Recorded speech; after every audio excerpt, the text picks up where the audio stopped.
terminamos viendo, bueno, dedujimos la ecuación que nos da la velocidad de una reacción enzimática de acuerdo a un modelo que lo pusimos en el pizarrón, un modelo de mecanismo de reacción muy sencillo. La ecuación es de este estilo. Habíamos gráficamente representado esa velocidad en condiciones iniciales en función de la concentración del reactivo y nos da un tipo de curva que tiende a un valor máximo que se alcanza cuando esta concentración de sustrato se hace suficientemente alta y que operando en la ecuación cinética haciendo esta S0 suficientemente alta como para que se haga un valor que KS nos permite simplificar arriba y abajo S0 y nos da el valor de la velocidad máxima así, K2 por S. Bueno, eso es el resultado de una ecuación matemática que fue deducida a partir de un modelo de mecanismo de reacción. Pero ¿cuál es el significado de ese? Vamos a... ¿Están llamando o algo así? ¿Estás conectado al micrófono? Dale. A ver si... ¿Está? Bueno, estamos empezando, en realidad estamos retomando el tema de catálisis enzimática que empezamos el otro día. Y repito entonces, con la ecuación de velocidad que se ve en esa transparencia, P0 igual a K2 por E0 por S0 sobre KS más S0, todo eso lo vimos el otro día,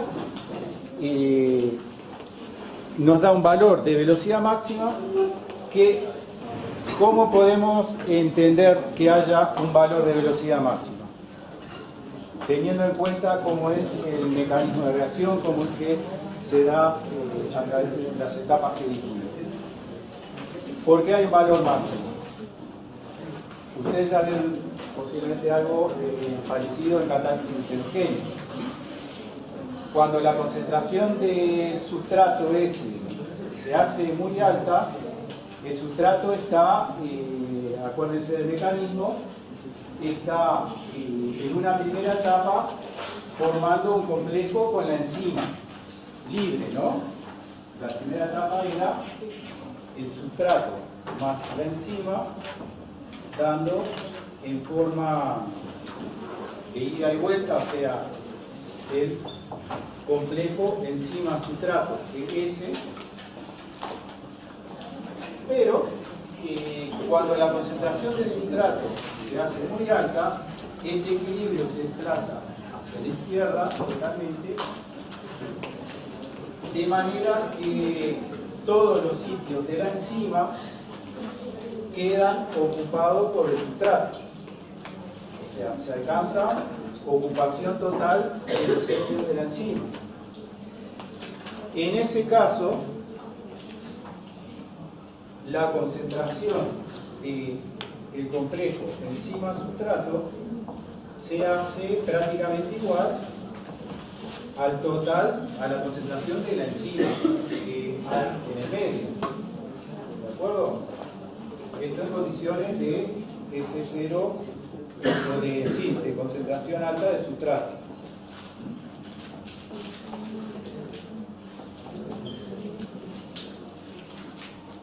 Y eso ustedes lo pueden interpretar como que ya la enzima, por más sustrato que uno agregue, no tiene capacidad ya de seguir procesando, digamos, a través de la etapa que conduce a los productos, de tener a la enzima, porque ya todos sus sitios están ocupados.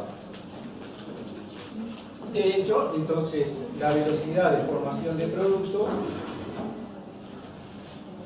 que es, bueno, la derivada de la concentración de P, ¿no? El producto respecto al tiempo, que habíamos escrito que era igual a K2 por ES.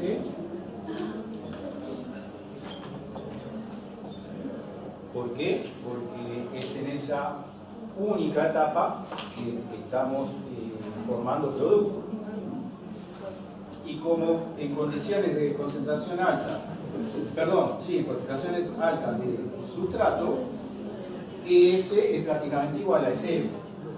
¿De acuerdo? De manera que esto es igual, o si quieren aproximadamente igual, a K2 por E0, que es el valor de velocidad máxima.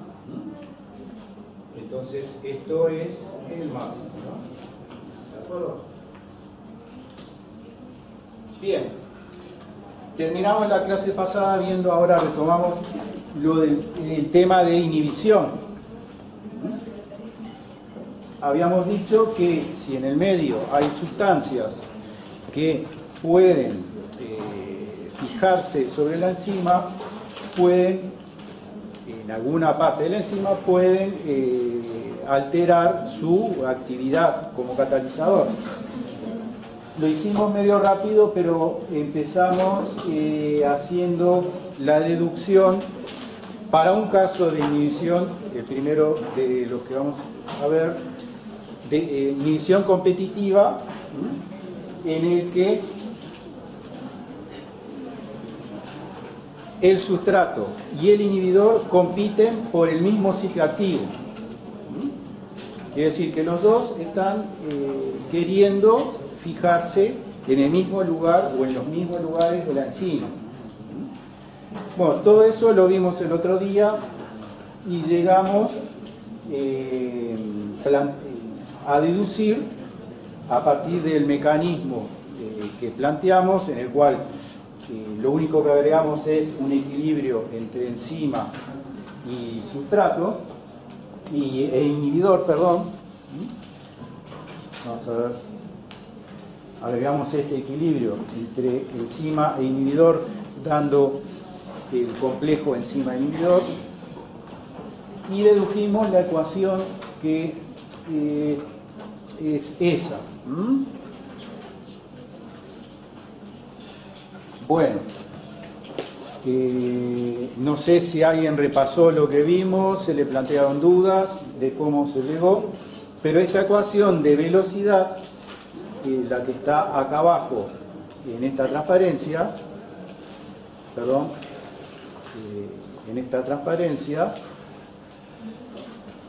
nos muestra que efectivamente el inhibidor forma parte de esa ecuación, por lo tanto está cambiando el valor de la velocidad. Y bueno, esa es entonces la nueva ecuación para el caso de inhibición competitiva, ¿no? Al igual que hicimos con la ecuación en ausencia de inhibidor, esta se puede presentar de otra forma para poder linealizarla, ¿no? Entonces, la linealización se logra nuevamente haciendo la inversa, ¿sí?, de los términos de la ecuación cinética. Entonces nos queda 1 sobre velocidad, que ahora le vamos a llamar velocidad inhibición competitiva, y nos quedan del otro lado, a la derecha, también términos que, si nos fijamos, tienen acá la inversa de la concentración del sustrato, y podemos tomar entonces esto como una nueva variable, y nos queda acá un conjunto de términos que incluyen constantes, la constante cinética, la Km o la Ks, tiene la velocidad máxima y tiene la concentración del inhibidor y la constante del equilibrio con el inhibidor, y acá la velocidad máxima. Si esta ecuación uno la quiere aplicar a un conjunto de experiencias en que la velocidad inicial fue medida para distintas concentraciones de sustrato, manteniendo temperatura y concentración del inhibidor igual en todas las experiencias, nos permite, a ver un poquito, representar, al igual que con la ecuación sin inhibidor, en esta gráfica la inversa de la velocidad en función de la inversa de la concentración de sustrato. Y lo que vemos es que, a ver si podemos verlo ahí, no. Si comparamos con la ecuación obtenida sin inhibidor, vemos que la pendiente cambió. Cambió porque está este nuevo término 1 más concentración de inhibidor sobre la KI, pero no cambia la ordenada en el origen, que sigue siendo 1 sobre velocidad máxima. Bueno, eso entonces en la gráfica lo vemos por esas diferentes rectas, ¿sí? Porque dijimos entonces que estas ecuaciones las podemos tratar como rectas en las condiciones que dijimos, manteniendo temperatura constante, concentración de inhibidor constante, y donde la pendiente, ¿sí?, depende de la cantidad del inhibidor. ¿De acuerdo? A mayor cantidad de inhibidor, mayor concentración de inhibidor, mayor es la pendiente. Sin cambiar la ordenada en el origen. ¿De acuerdo? Bueno, esto dicho así, luego en la práctica, según bueno, lo que uno esté haciendo, por ejemplo, nos va a permitir saber si el tipo de inhibición es como el que estamos viendo, inhibición competitiva. O sea, si hacemos un conjunto de experiencias y obtenemos una recta del estilo de las que están acá, cuya pendiente cambia respecto al caso sin inhibidor, que sería la recta roja. Bueno, si cambia la pendiente, sabemos que hay inhibición. Pero si la ordenada en el origen se mantiene siendo la misma, entonces estamos en el caso de inhibición competitiva. ¿Y por qué? ¿Cómo se explica que la pendiente sea la misma? Que la ordenada en el origen sea la misma, perdón. Bueno, ordenada en el origen, como vemos acá, corresponde a concentraciones altas de sustrato, ¿no? Valores bajos de 1 sobre S0. Concentraciones altas de sustrato, ¿qué implica?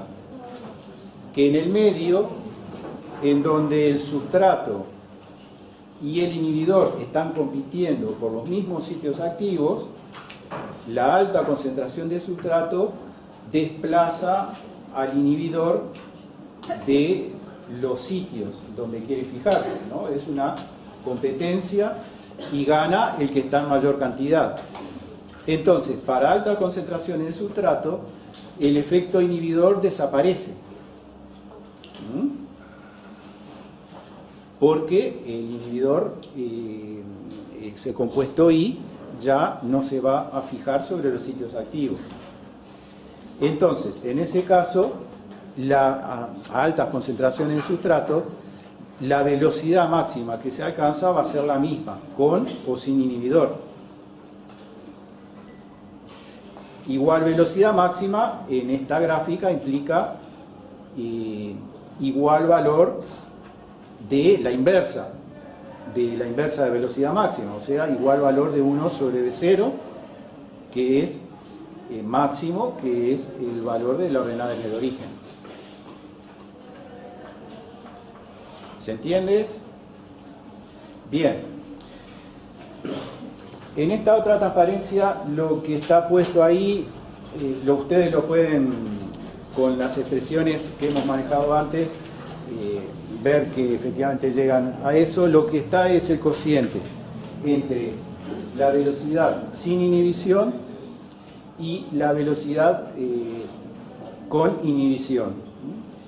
Nos queda un cociente, como ven ahí, que depende, entre otras cosas, bueno, de la concentración del inhibidor, depende de la concentración del sustrato, y si bueno, se rearregla, se trabaja y nos queda presentado de esa otra forma. Ahí no es simplemente cambiar los términos para presentarlo de esa forma. Forma matemática esta que nos permite ver más claramente acá cómo varía esto con la concentración de sustrato. De hecho, lo que nos va a interesar ahora, en relación también con lo que dijimos antes, es qué pasa a concentraciones altas de sustrato. A concentraciones altas de sustrato, este término se hace muy grande, todo este denominador se hace muy grande y esto se hace cero, ¿sí? El segundo término, Km por I sobre Km por Ki más S0 por Ki, todo eso se hace cero a concentraciones altas. Y el cociente entonces de velocidades sin y con inhibición se hace igual a 1 para concentraciones altas. Nuevamente ahí vemos lo que dijimos, que a concentraciones altas la inhibición desaparece. Bueno, preguntas. Pasamos a eso, lo pueden ver, o sea, ejemplos hay muchos de tipos de este tipo de inhibición, pero pasamos a ver otro tipo de inhibición, la inhibición no competitiva, en la que el inhibidor no se une al mismo sitio activo del reactivo. Entonces tendremos al reactivo, tendremos al reactivo uniéndose acá en este sitio activo, arriba, lo que está en verde, y al inhibidor en rojo uniéndose a otra parte de la proteína. De hecho, entonces, la enzima, es decir, la proteína, dije la enzima, puede estar en tres estados diferentes, con solamente el sustrato unido, con sustrato e inhibidor unido, o solamente con el inhibidor unido. Bien. Para esas tres formas en que puede estar la enzima se pueden plantear equilibrios por el cual se llega a formar cualquiera de esas tres formas de la enzima. Equilibrios que también podemos caracterizar por una constante de equilibrio Ki, que para simplificar el tratamiento, para poder ver la ecuación a la que vamos a llegar, podemos suponer que esa Ki es la misma tanto para cuando solamente enzima e inhibidor están unidos, como cuando el complejo ES está unido al inhibidor. Entonces, con esa con ese nuevo planteo en donde hay tres formas posibles de la enzima, aparte de la enzima libre, ¿no?, es que se llega a esta ecuación. Vamos a hacer un planteo rápido de cómo se llega a esa ecuación, simplemente para que vean el camino matemático, ¿no?, en base a todas las suposiciones que hemos planteado.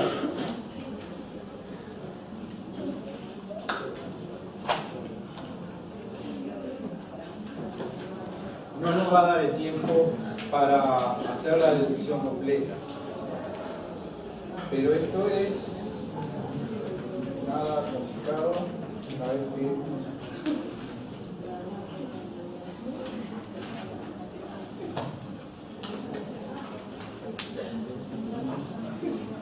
Vamos a hacer que la concentración total de enzima sea la suma de la que está libre en todo momento más la que está formando el complejo con el reactivo más la que está formando el complejo con el inhibidor y con el sustrato y el inhibidor al mismo tiempo.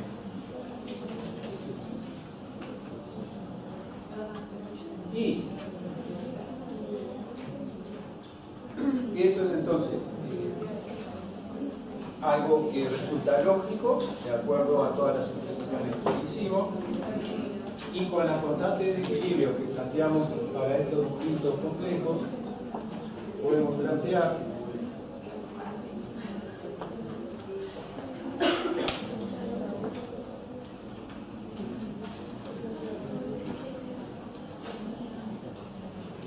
esto nos queda en cuanto.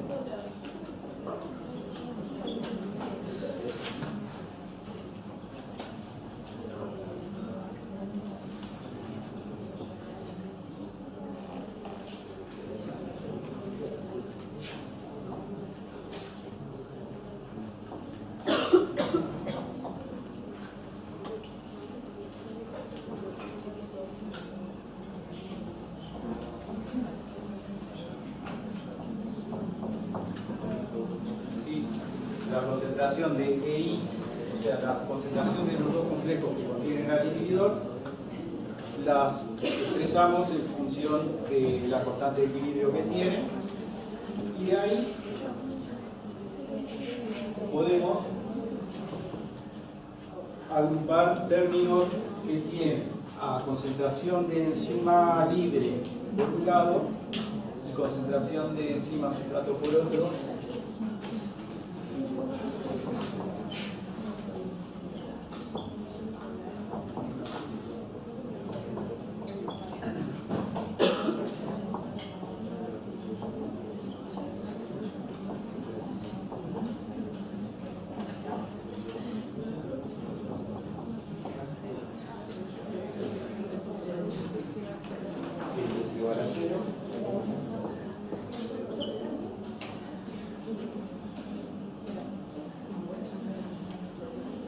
De acá podemos explicar, ¿sí? Ustedes dirán, bueno, ¿por qué elegimos ese camino? Bueno, despejamos la concentración de enzima libre como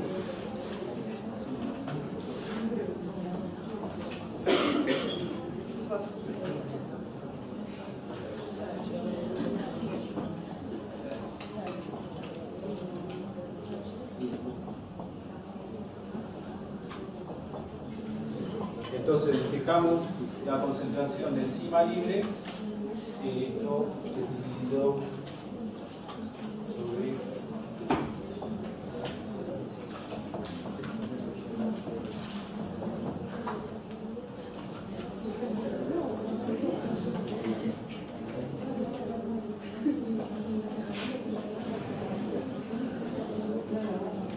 y por otro lado teníamos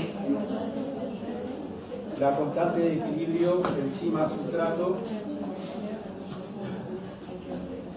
expresada como concentración de por S sobre ES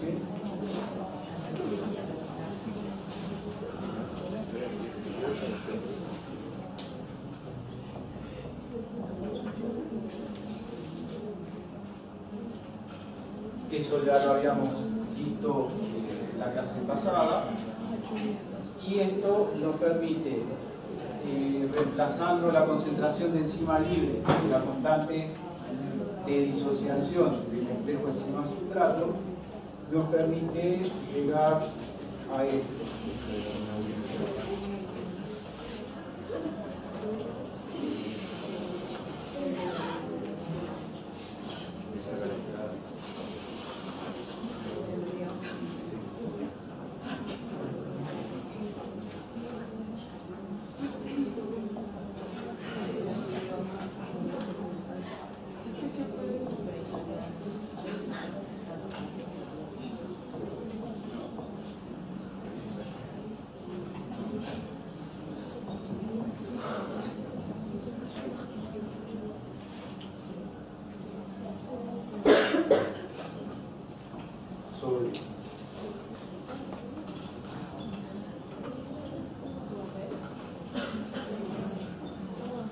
Todo eso es la concentración de enzima libre que venía de la ecuación de arriba.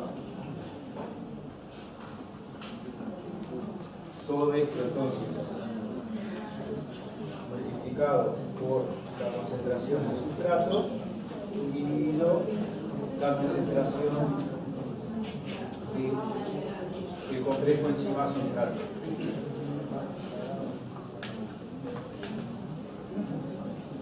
Bueno, ¿cuál es el paso siguiente? No seguimos porque pienso que con lo que yo les digo se va a poder entender cuáles son las etapas siguientes. De acá, despejar la concentración de enzima sustrato, ¿sí? Eso implica, bueno, acá esto pasar multiplicando para la izquierda, este denominador. Nos queda entonces un término a la izquierda, donde está la concentración de enzima sustrato. Luego, este otro término que está a la derecha, que también contiene el término enzima sustrato, se pasa para la izquierda, se saca concentración de enzima sustrato de ahí.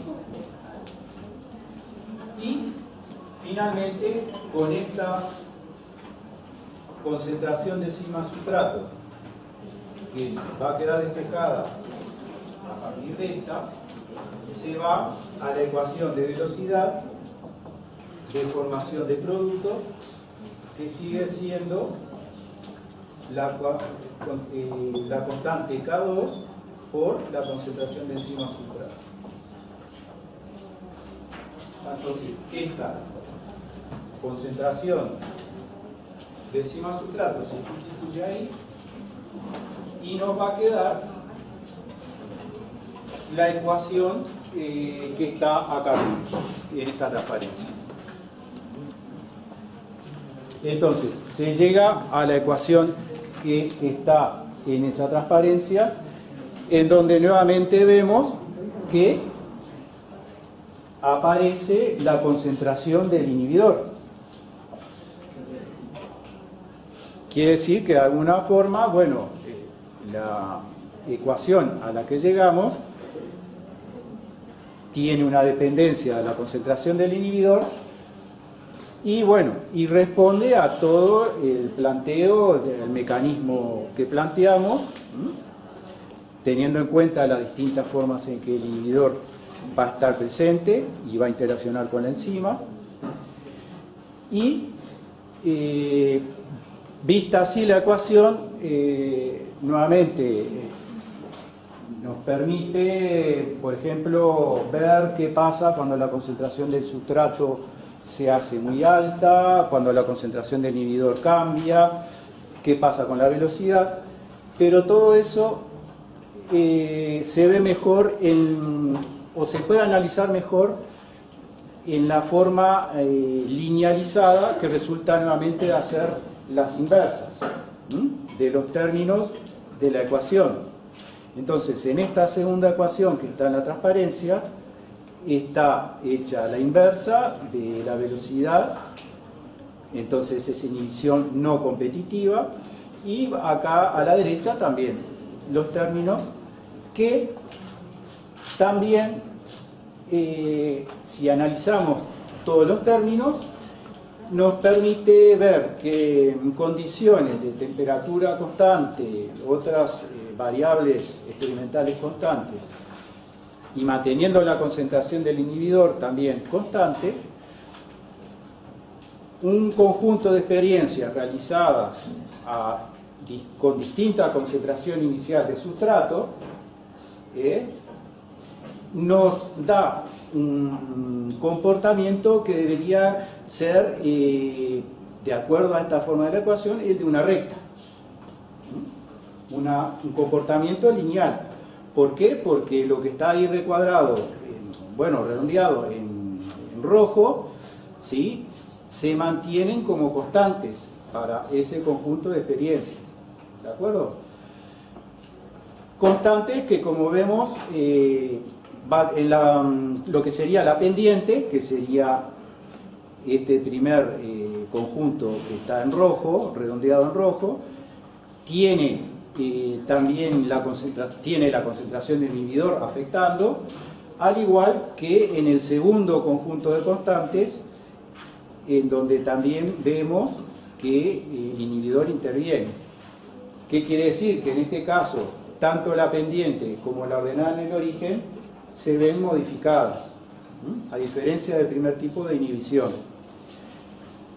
Y gráficamente, lo que es esperable obtener de resultados experimentales van a ser, entonces, en el caso sin inhibición, que tomamos como referencia, entonces concentración de I igual a 0, lo que sería la recta roja, y para concentraciones crecientes de inhibidor, otras rectas en donde la pendiente cambió, se hizo mayor a medida que aumenta la concentración del inhibidor, porque vemos que la pendiente, lo que está redondeado acá en rojo, la concentración del inhibidor a medida que aumenta el valor de la pendiente, y también aumenta la ordenada en el origen.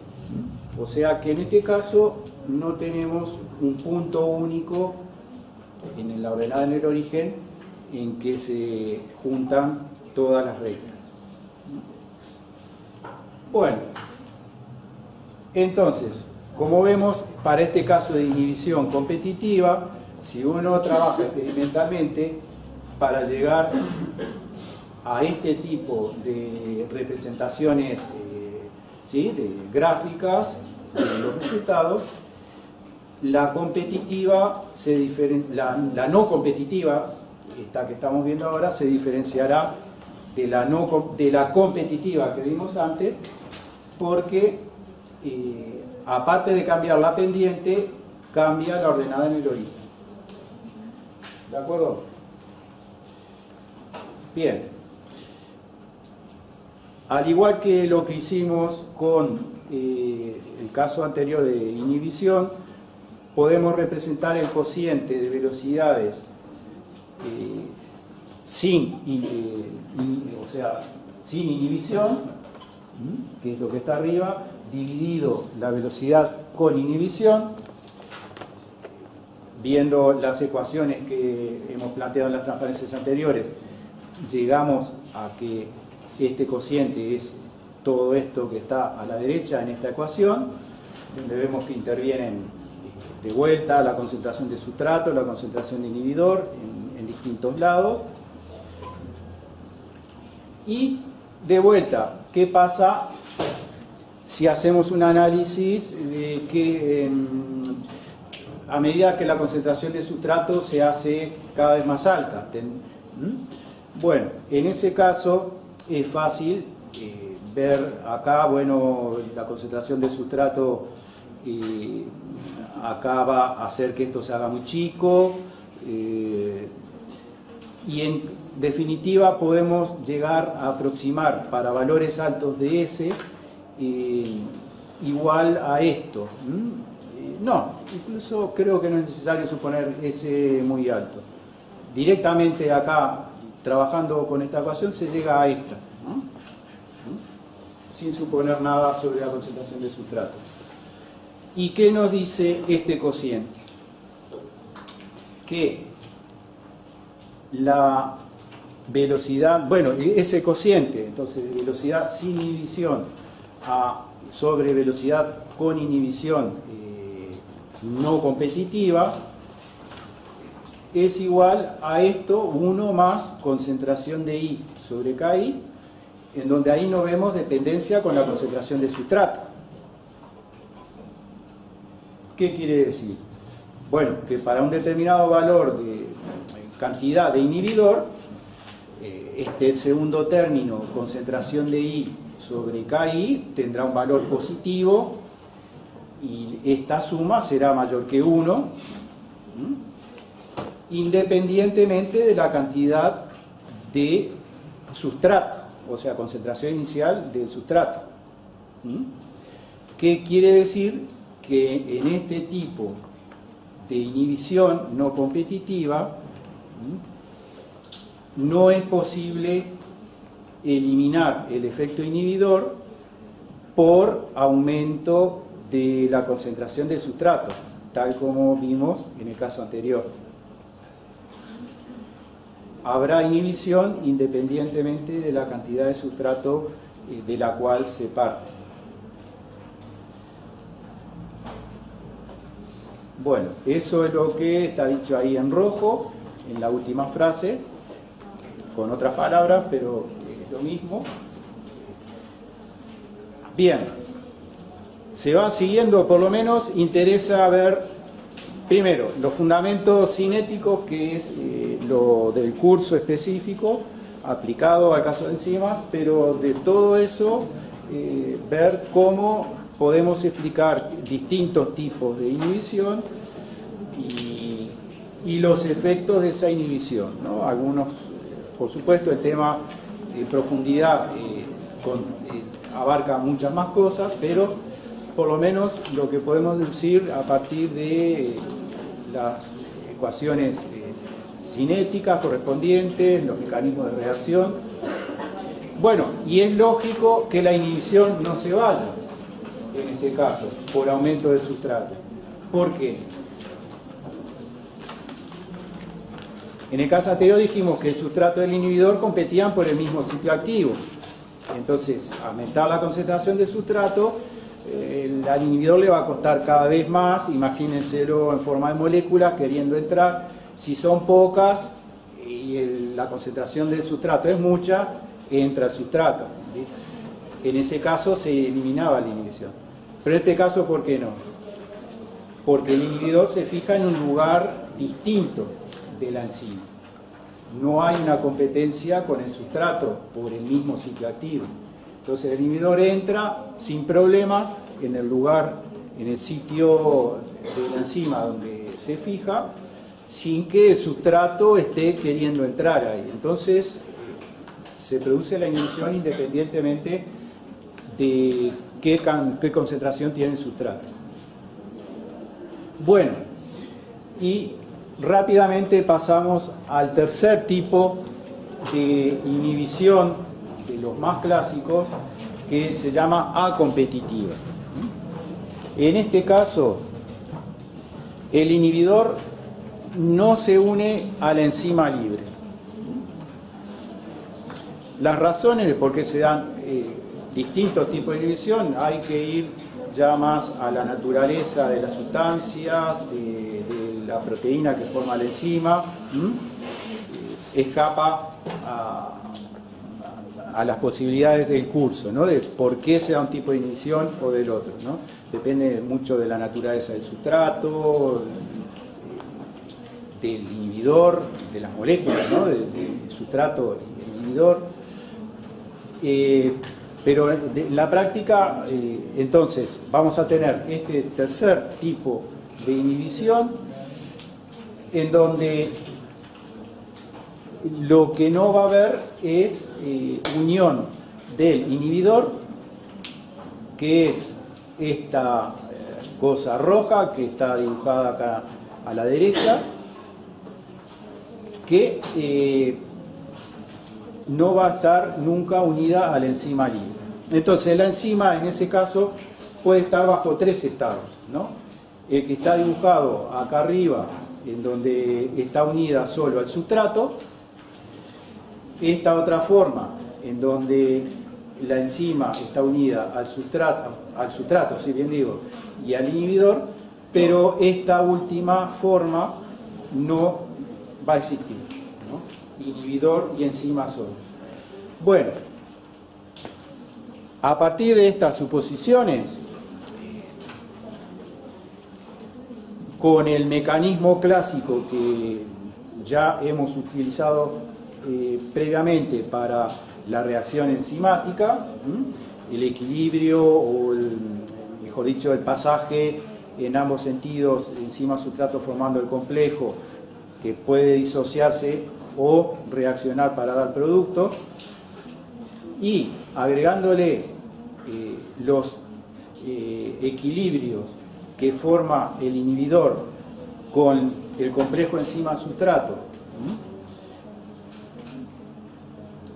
y haciendo que la concentración de enzima total sea igual ahora a la de enzima libre, más la que está formando el complejo enzima-sustrato, más la que está formando el complejo con el sustrato, el inhibidor, y volviendo a hacer planteos como los que hicimos para los casos anteriores, lo dejamos, en todo caso ejercítenlo o consúltenlo en textos. Es probable que alguno de los textos que tengan a mano tenga el desarrollo completo.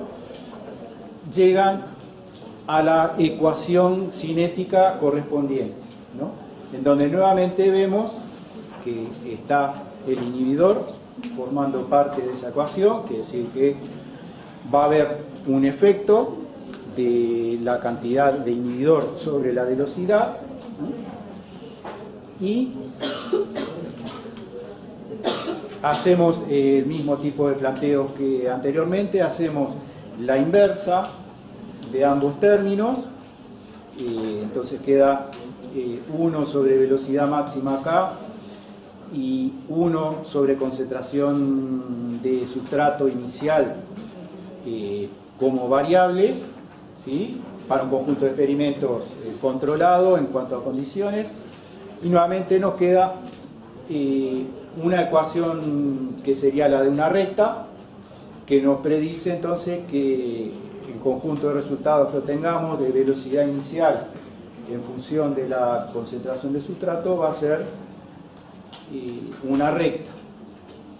Pero en este caso, si vemos la pendiente de la recta, ¿no?, en esta forma linearizada, la pendiente vemos que no depende de la concentración de inhibidor.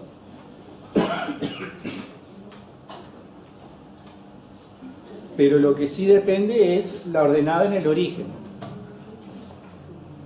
¿De acuerdo?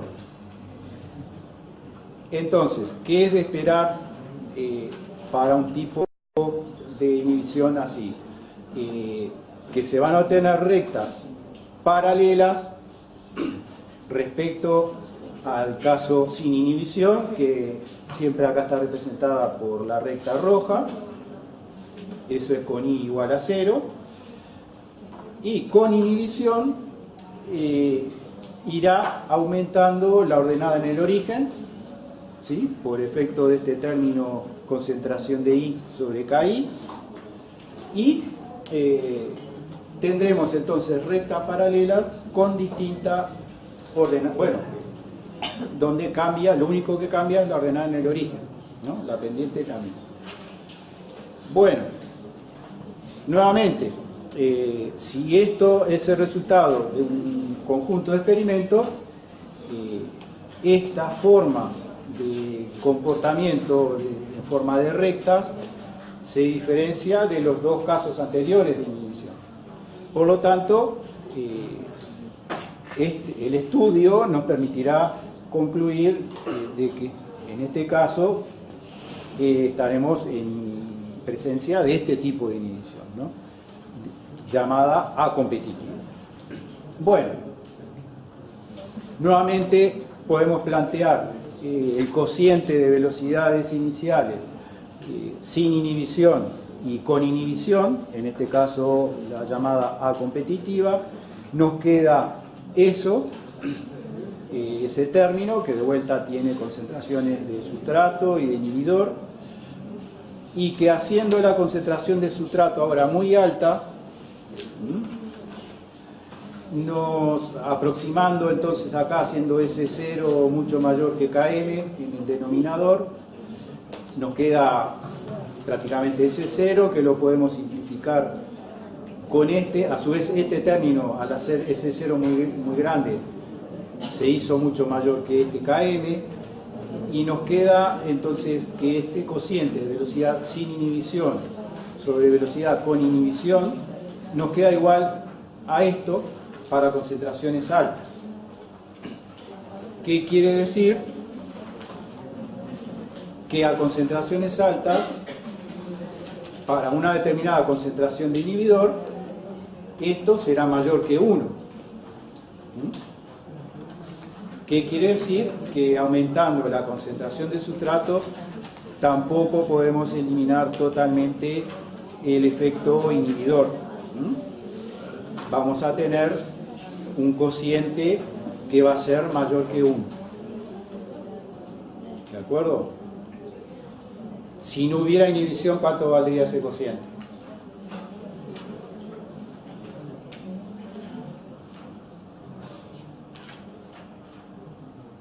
Pregunta.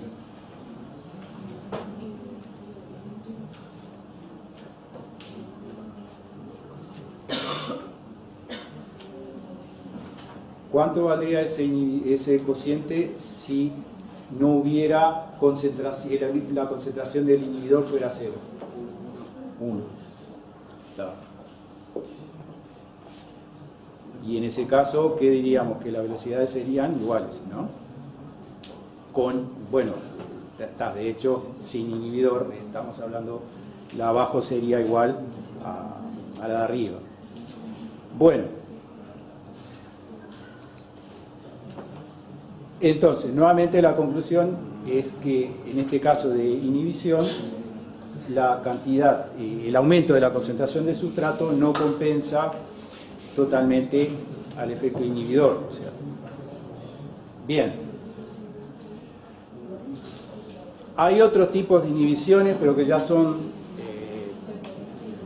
más difíciles de tratar en base a modelos sencillos como los que hemos visto.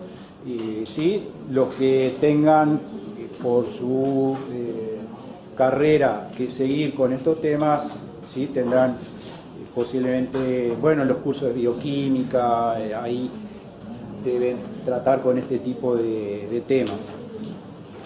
Bien,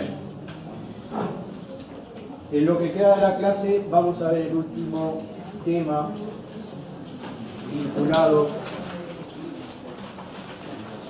a reacciones enzimáticas y vamos a ver otro parámetro que es de gran interés, digamos, para controlar la velocidad de las reacciones enzimáticas, y es el pH, la acidez del medio. ¿Qué es lo típico para una reacción enzimática en su dependencia del pH? Bueno, la existencia de valores óptimos o máximos en un valor de pH dado, ¿sí? Con entonces valores que son menores a ambos lados de ese valor de pH, ¿no? De ese rango pequeño de valores de pH. Cada enzima, ¿sí? Tiene su valor de pH óptimo para trabajar. Entonces ustedes verán, después les mostraremos, ustedes lo tienen en las transparencias, luego una tabla con valores de pH óptimos. Y bueno, vamos a tratar de explicar por qué se dan esos valores y ese tipo de variaciones. ¿De qué dependen? Bueno, depende de las distintas formas en que la proteína, en definitiva, se encuentra en el medio. La proteína tiene grupos NH2, ¿sí? Aminos y carboxil, ¿sí? COH, carboxílicos, que dado el medio acuoso en el que trabajan, dan equilibrios de disociación-asociación, del estilo de los que están planteados ahí. A bajos valores de pH, o sea, altas concentraciones de H+, todos los grupos se protonarán al máximo entonces tendremos el grupo NH3+, ¿sí? La amina protonada, tendremos al ácido carboxílico entero, COOH, y eso a medida que la concentración de ácido disminuye, o sea, pH aumenta, dan formas disociadas. Entonces, por ejemplo, acá estamos mostrando la forma en que el grupo carboxílico se disoció, y para valores aún más altos de pH, también el grupo amino, ¿sí?, se desprendió del protón y da esta otra forma. Entonces, podemos en principio, como mínimo, ¿sí?, estamos tomando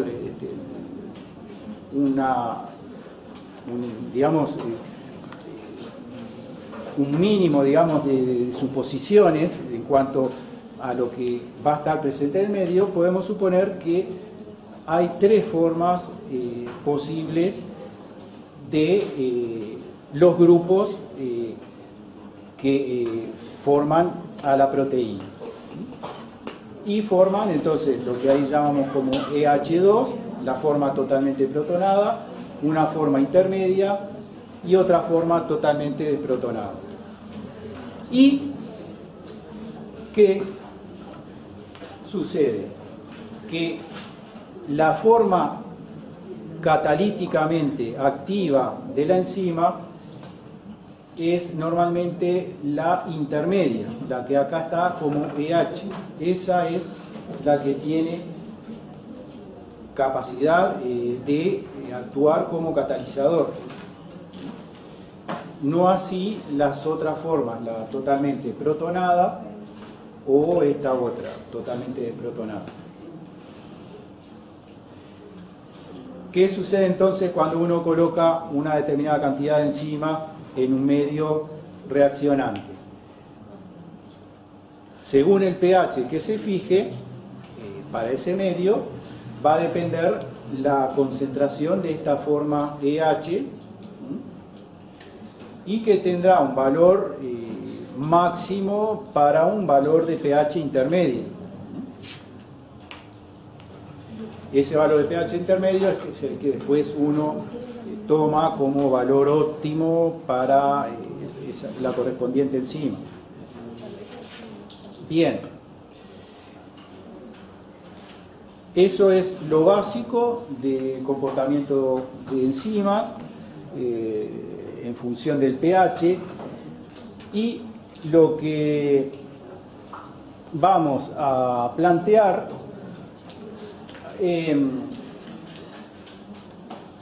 es que, bueno, como dijimos, que la única forma activa sea esa intermedia.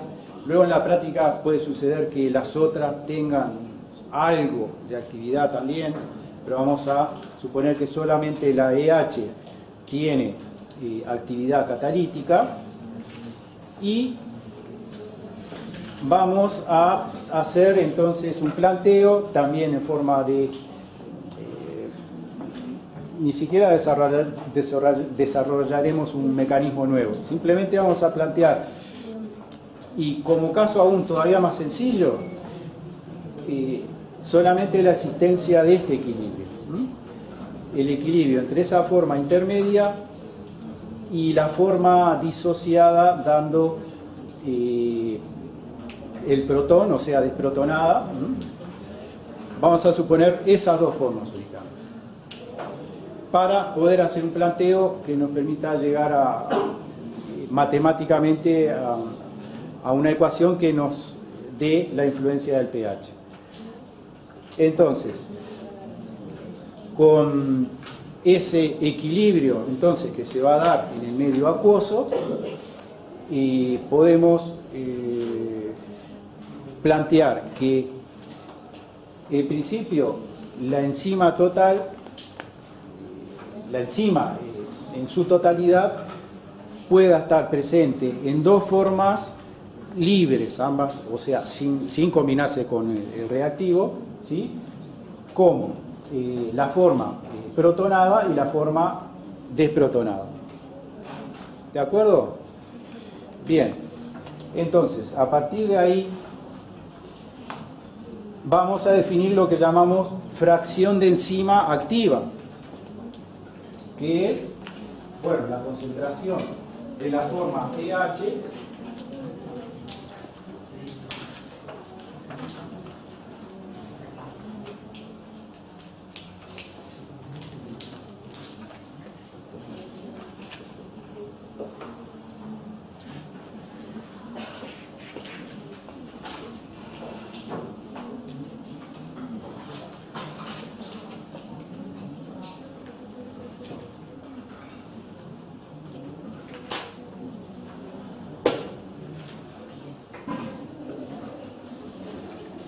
esa fracción de enzima activa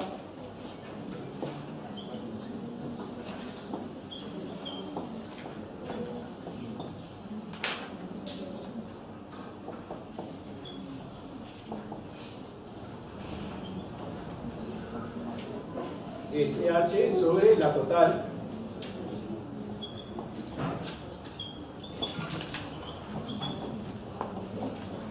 que dijimos que era la que estaba protonada más la desprotonada. Todo eso en ausencia de sustrato, porque ahí con sustrato se agregan las formas que están combinadas con el sustrato. Bien, entonces, con la constante del equilibrio de la enzima, que sería Ka, sería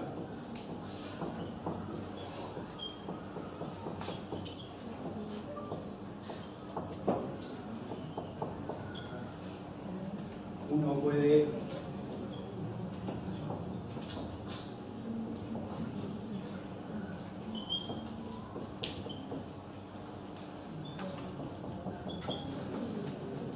plantear bueno, la concentración de enzima en su forma desprotonada y sustituirla acá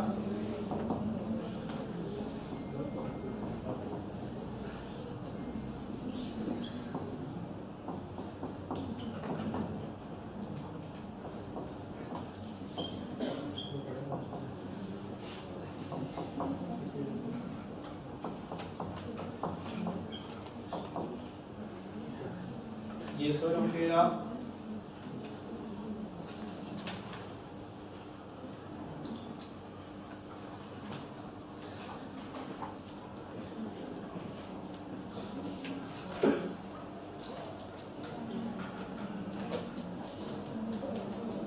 entonces 1 sobre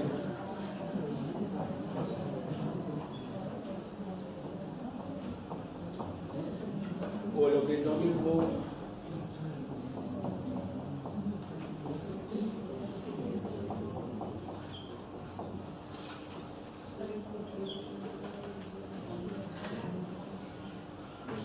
nos queda entonces que la fracción de enzima activa nos queda igual a la concentración de H+ sobre la suma de concentración de H+ más K sub A, la constante del equilibrio de las dos formas de la enzima. ¿De acuerdo? Entonces, esto, como dijimos, es igual al cociente de la forma activa, de la concentración de la forma activa de la enzima sobre la total, sobre 0. Ahora bien, ¿qué quiere decir esto? Evidentemente que la concentración de enzima activa, que la podemos dejar más a la vista expresada de esta forma, y concentración de H igual a concentración de E sub 0 por este conjunto, ¿no? Que es concentración de H+ sobre concentración de H+ más K sub A. La concentración de enzima activa queda claro ahí que depende de la concentración de H más en el medio, de la acidez del medio, y es la que, esta concentración de enzima activa es la que tiene que incorporarse a la ecuación de velocidad que ya habíamos visto. Ecuación que era K2 por E0 por concentración de sustrato, ahora en vez de E0 va a ser E0 por todo esto. Entonces colocaremos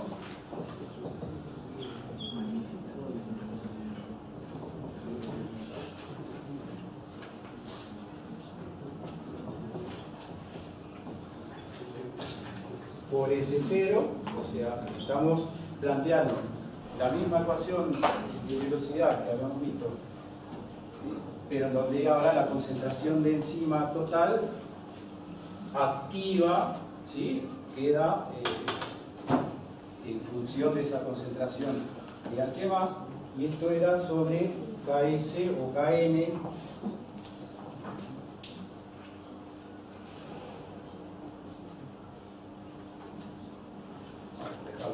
Kn acá, habíamos visto que a los efectos de matemáticos la forma de la ecuación es la misma con Ks o con Km, y esto podemos también ponerlo como está en la transparencia, en la ecuación siguiente. La ecuación siguiente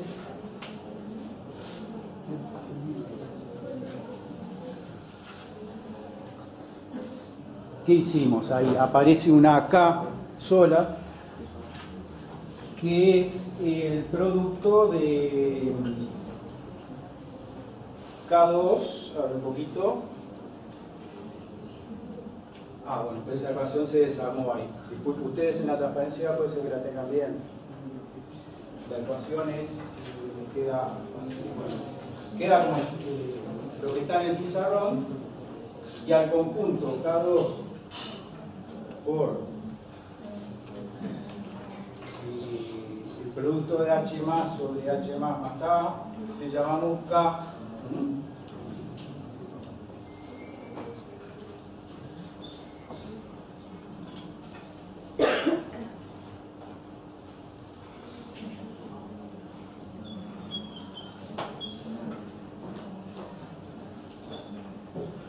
No sé por qué, pero ahí quedó mal. En la transparencia está bien.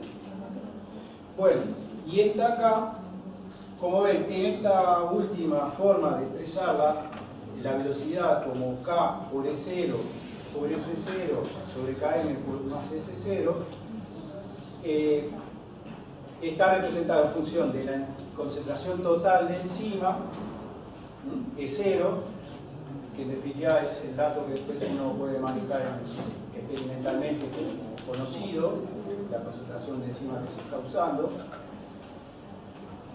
y la influencia del pH está en esa K. Y esa K es la que luego está definida en esa última ecuación que aparece en la transparencia.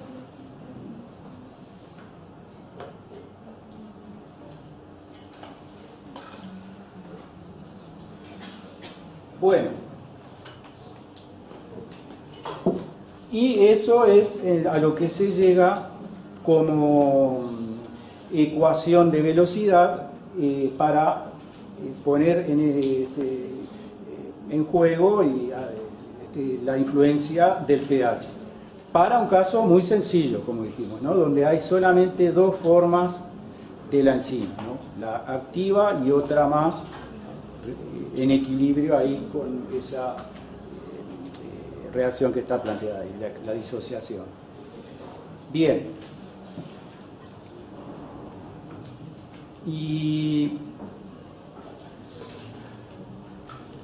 entonces, lo que vamos a ver ahora es lo siguiente. Trabajando con exceso de sustrato. Exceso de sustrato nos simplifica el análisis porque esta S0 se hace mucho mayor que Kn y se simplifica con S0 de arriba, entonces nos queda una ecuación que va a ser D0 igual a K por concentración de E0. Esto entonces es para concentraciones altas de sustrato.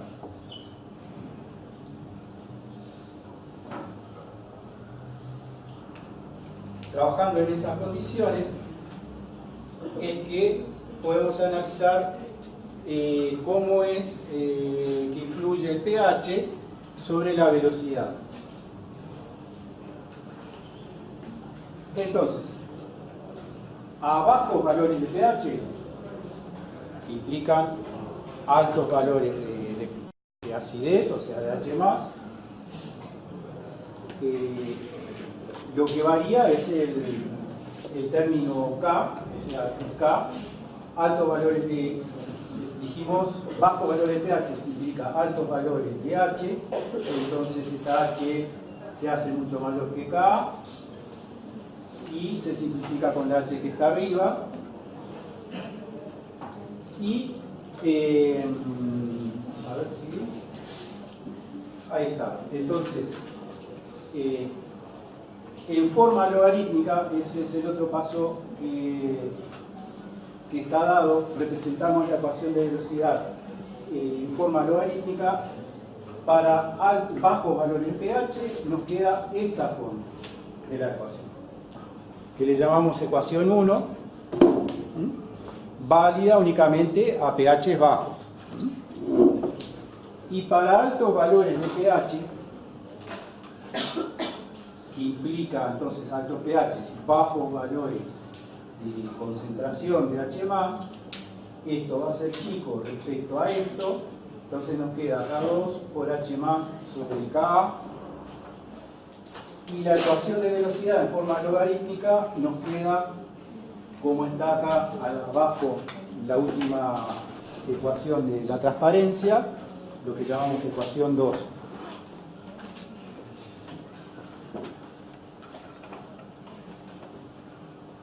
Bueno, donde, como ven, aparece pH, que en realidad es menos logaritmo de H+, ¿no? Bueno, lo que inicialmente estaba como H+, ahí ya está transformado en pH.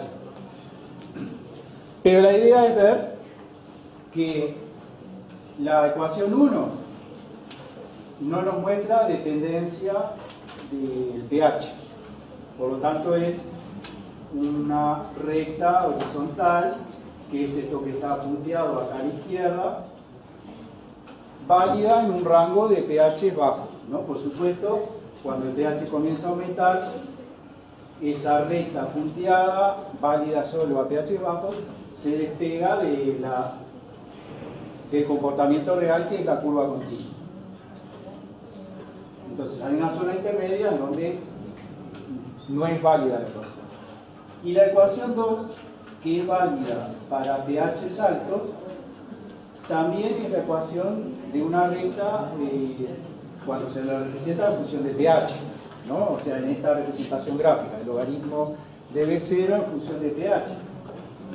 Es una recta porque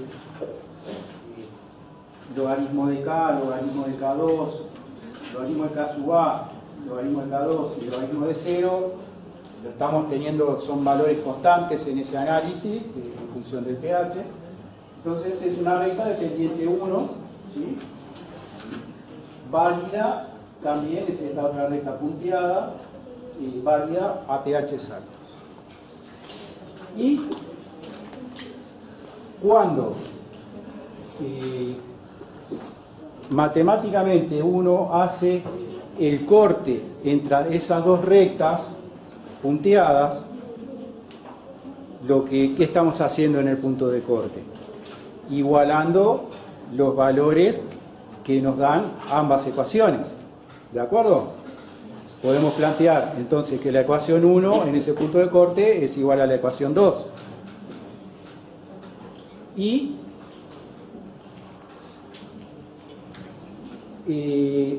eso no está puesto, a ver.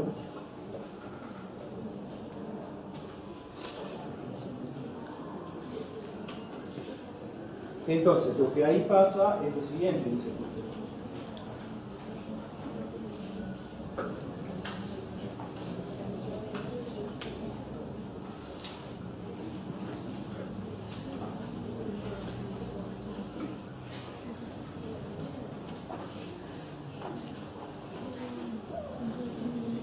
Logaritmo de K2.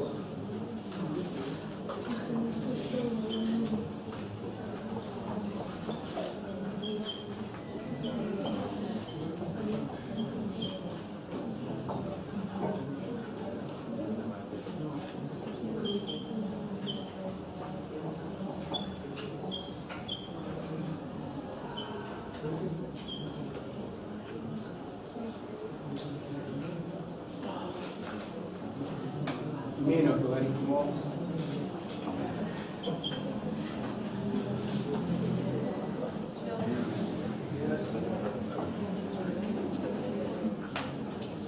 como vemos, se pueden cancelar los términos de logaritmo de K2 y logaritmo de 0, y lo que nos queda es menos logaritmo de K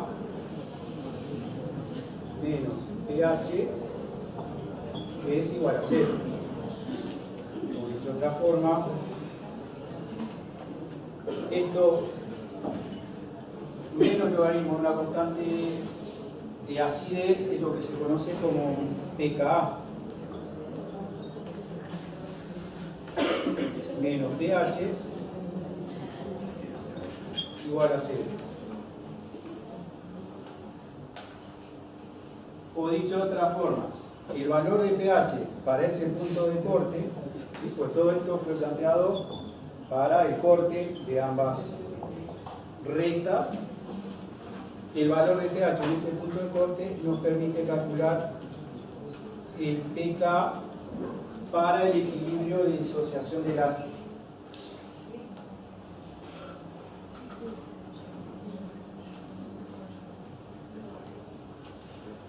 O directamente la constante de disociación.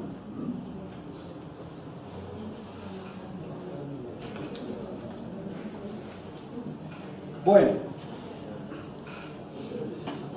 lo que está en la siguiente transparencia ya es un caso un poquito más complicado, en donde sí contemplamos las tres formas básicas que habíamos visto para la proteína en función de sus equilibrios con el protón. Tenemos la forma EH2, que es la que está totalmente protonada. La forma, bueno, EH menos, acá signo de menos, pero es la forma activa, es la intermedia, y esta otra inactiva. Al igual que en el desarrollo anterior, podemos también plantear la fracción de enzima activa en función, bueno, la concentración total de enzima será la suma de las tres formas protonadas. La fracción de enzima activa va a ser la de la concentración de EH sobre el total de enzima, o sea, la suma de las tres formas. Y eso, trabajando con las constantes de disociación para ambos equilibrios, nos da esta dependencia con la concentración del protón, o sea, con la acidez del medio. Y nuevamente esto nos permite entonces plantear la cantidad, la concentración de enzima a ser tenida en cuenta en la expresión de velocidad como el producto de la concentración total por esto, ¿no? O sea, pasamos esto multiplicando, tenemos la concentración de enzima activa como la total por este factor, bueno, conjunto de términos dependientes del pH. Y llegamos nuevamente a plantear de la misma forma que antes, y teniendo en cuenta ahora la nueva dependencia con el pH, con la acidez, entonces vemos que acá intervienen las dos constantes de disociación, K1 y K2, para ambos equilibrios. Es que no lo vamos a hacer, pero se explica, ustedes pueden analizando matemáticamente cómo es esta función, ver que para bajos valores de pH tendremos uno de estos dos términos que será muy alto y otro muy bajo, y habrá un valor máximo intermedio, un valor intermedio de pH. Y de vuelta, trabajando con los casos extremos de bajos valores de pH y altos valores de pH, se pueden obtener ecuaciones válidas en esos rangos acotados de pH que nos permiten llegar a puntos de corte, como están trazados acá con las rectas punteadas, a dos puntos de corte que nos permiten calcular los valores de pK1 y pK2, o sea, las dos constantes de disociación de los equilibrios correspondientes. Todo eso, repito, es siguiendo el mismo procedimiento que seguimos en el ejemplo más sencillo anterior. Y el valor óptimo para el funcionamiento de la enzima resulta de hacer máximo acá, en el máximo de este valor, se llega a que es igual al promedio aritmético de los pK, valor óptimo de pH, ¿sí? Es el promedio de pK1 y pK2, promedio aritmético. Eso se logra, les digo, o sea, como les dije, hallando el máximo para esta ecuación en donde de K, ¿no? en el valor de K, en función de H más. Bueno, todo lo demás son datos que acá hay una tabla, como dijimos, de valores óptimos para enzima. ¿En qué hora andamos?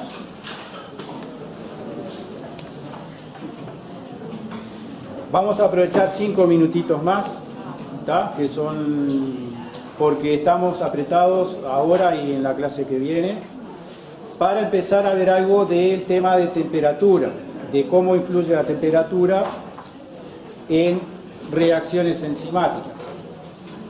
Entonces, ahí lo que está representado es cómo cambia la conversión de un sustrato con el tiempo en una reacción enzimática a distintas temperaturas de trabajo.